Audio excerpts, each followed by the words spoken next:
Now that we have introduced ourselves to Dart, it is time to set up the Flutter SDK. An SDK is a set or a collection of tools that can be used to develop applications for a specific platform.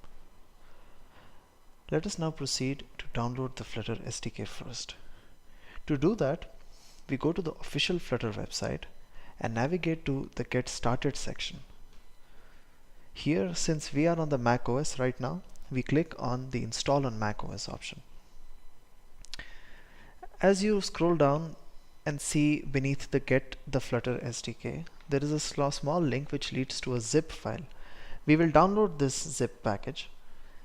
Now, since we already have it downloaded, let us proceed to the next step where we open the terminal on the PC. Now here, the first step that we have to follow is to create a new directory called development. Now we will enter this new directory and unzip the downloaded file inside this directory. So we copy the command that is given on the official website from here, this one, and we run it. So as you can see that it is unzipping the zip file that we downloaded, and it is placing all of its contents inside this directory.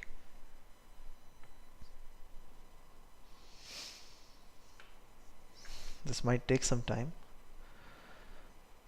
We can wait. That's what we are here for, and it's done.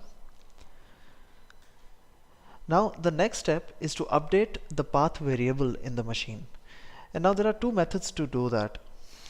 The first one is to add the Flutter tool to our path, but this path changes the path variable temporarily and just for the current terminal window or the current terminal session that you'll be working on. So we do not really advise you use this. Instead, we go to updating our path permanently, which would allow you to run Flutter commands in any terminal session that you're in. So to do that, we first determine the directory where you place the Flutter SDK. In this case, that would be the new directory that we have created, which is users Sumant in development in this particular example. Then after that, we will try to open the bash profile using the Vim editor.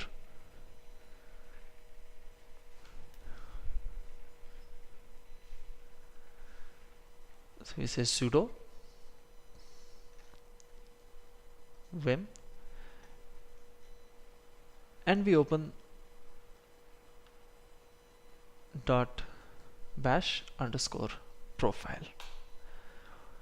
We enter the password of the system to access this file, and now since we are inside this file, what we will do is that we will export this particular statement into the terminal, and the path to Flutter git directly will be replaced by the directory that we determined in step 1.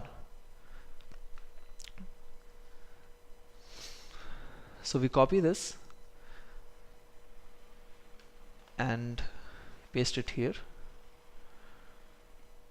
As you can see that we have already replaced the path with the current path of the SDK, and now we will just exit this, save it and exit this profile file. Great. Now let us run the command to refresh the bash profile, which can also be found here. Now that it is refreshed, we need to verify if it works or not. So to do that, let us just make a simple echo command. Well, it looks like that it works. So now we can move on to the next step. The next step would be to run a command called Flutter Dr, which essentially checks all of your Flutter